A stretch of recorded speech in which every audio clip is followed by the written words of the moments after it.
राधा स्वामी जी। आज के सत्संग की वाणी गुरु अर्जुन देव जी की है। सत्संग के वचन। माग मजन संग साधु आ दूड़ी कर स्नान, हर का नाम दियाए सुन सबना नौकर दान। माघ का महीना हिंदुओं के धार्मिक विश्वास के अनुसार नहाने का महीना है। कोई जीव नदियों में जाकर नहाता है, कोई नहरों में, कोई तीर्थों में, तो कोई सरोवरों में। कहते हैं ये दुनिया का पानी है, ये पापों की मैल नहीं उतार सकता। अब कहते हैं अगर पापों की मैल उतारनी हो तो साधुओं के चरणों की धूलि में स्नान करो। साधुओं के चरणों की धूलि कब मिलती है?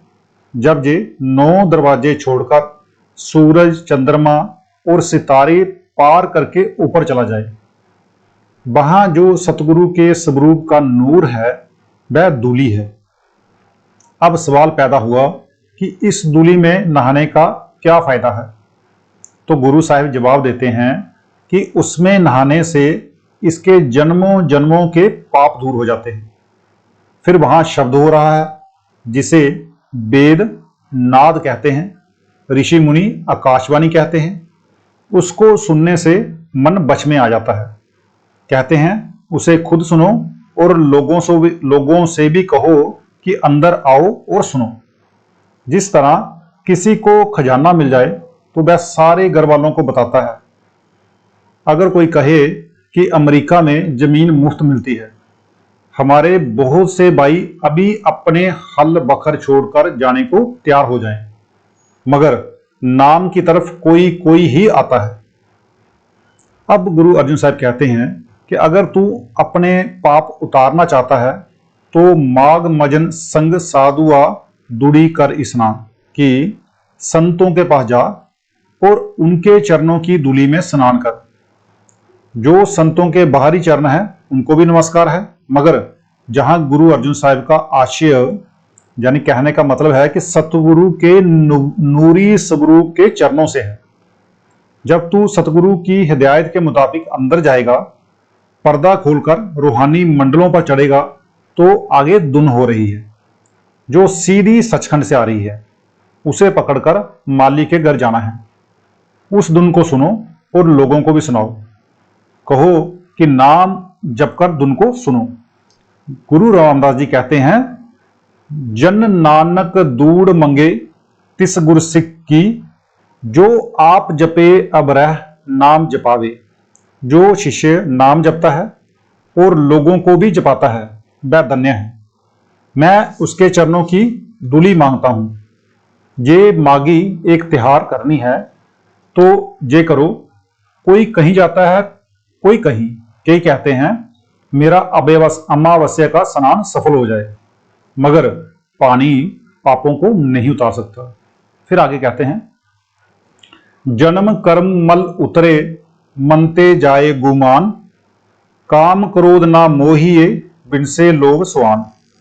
कहते हैं अगर तू नाम की कमाई करे तो काम क्रोध जो जन्मों जन्मों से तेरे बरसते हुए अमृत को पी रहे हैं अंदर से निकलकर बाहर आ जाएं। जहां तक कि जब वे जाते हैं तो बताकर जाते हैं कि अब नाम का राज हो गया, हम जाते हैं। अगर ये अंदर रहे तो कभी ना कभी धोखा दे जाते हैं। जब नाम अंदर आ गया, मन को शांति आ गई, जो लोभ रूपी कुत्ता था वह अंदर से निकल गया।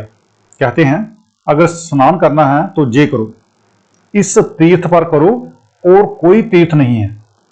बाहर के पानी के कर्मों का नाश नहीं होता, मगर क्या दुनिया सुनती है? नहीं, दुनिया नहीं सुनती है। दुनिया बाहर के जो स्नान है उनको तरफ तजरी देती है।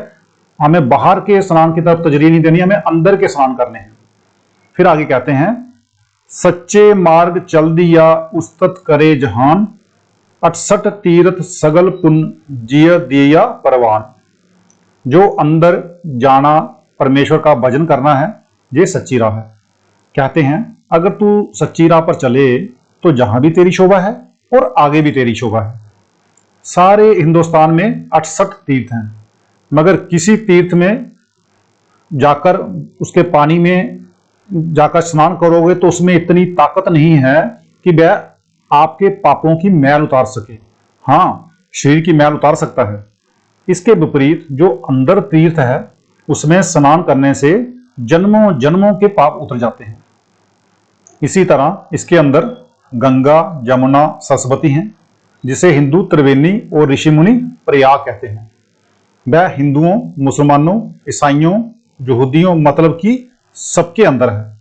वहां पहुंचना अपने आप पर दया करना है। ऐसी दया कोई कोई करता है, वरना सभी अपनी गर्दन अपनी ही छुरी से काट रहे हैं। जो चोरियां, ठगियां, दुराचार और दूसरे ऐब पाप करता है वह अपनी गर्दन अपनी छुरी से काटता है और अपने आप को नरकों का अधिकारी बनाता है। अगर आप अपने पर दया करो यानी नाम जपो तो इन तीर्थों पर जाने की कोई जरूरत नहीं। जो अपने आप पर दया करता है उसके सारे पुण्य होंगे। जो अपने आप पर दया नहीं करता उस पर कोई भी दया नहीं करता। यही स्वामी जी महाराज कहते हैं, अपने जीव की कुछ दया पालो, 84 का फेर बचा लो। अपने आप पर रहम करते हुए नाम जप कर जन्म मन का फेर बचा लो। फिर कहते हैं, जिस नो देबे दईया कर सोई पुरख सुजान, जिना मिलया प्रभ आपना नानक तिन कुर्बान।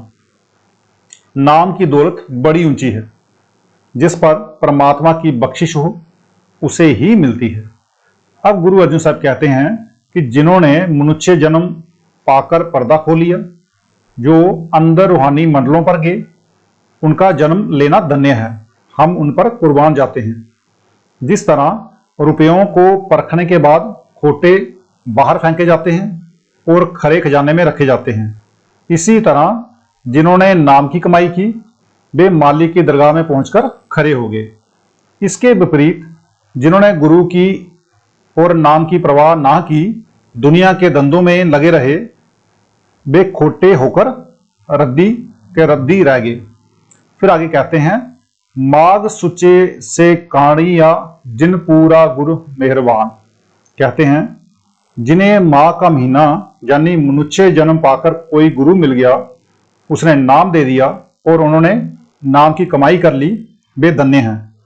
उनका मनुष्य जन्म सफल है, उनका दुनिया में आना मुबारक है। फिर आगे कहते हैं, फलगुन आनंद उपार्जना हर सज्जन प्रगटे आए, संत सहाई राम के कर कृपा दिया मिलाए। फागुन का महीना मिलाप का वक्त है। रूह ने कमाई करके अंदर पर्दा खोल लिया और मालिक के दर्शन कर लिए। अब रूह खुशी प्रकट करती हुई कहती है कि क्या आनंद है, कितना सुंदर देश है, क्या खुशी है, क्योंकि वह माबूदे हकीकी सच्चा प्रीतम हर वक्त मेरे सामने है। अब सवाल पैदा हुआ कि वह किसकी कृपा से मिला। रूह कहती है कि गुरु ने मुझे राह दी, मेरी मेहनत की, उन्होंने अपनी कृपा से मुझे मालिक के घर पहुंचा दिया, मुझे परमेश्वर से मिला दिया और मैं सुहागिन हो गई। सेज सुहाबी सर्व सुन हुन दुखा नाही जाए, इश्पुनी बड़वागनी बर पाइया हर रहाए। अब रूह खुशी में आकर शुक्राना करती है कि मैं बड़ी भाग्यशाली हूं। वह परमात्मा अकाल पुरुष मेरा पति है, मैं उसकी स्त्री हूं, वह समुद्र है और मैं उसकी बूंद हूं। अब मुझे सुख ही सुख होगा, कभी दुख नहीं होगा। ना मैं जन्म लूंगी, ना मरूंगी, ना आऊंगी, ना जाऊंगी। तो आज का सत्संग इतना ही, मिलते हैं कल के सत्संग में। राधा स्वामी जी।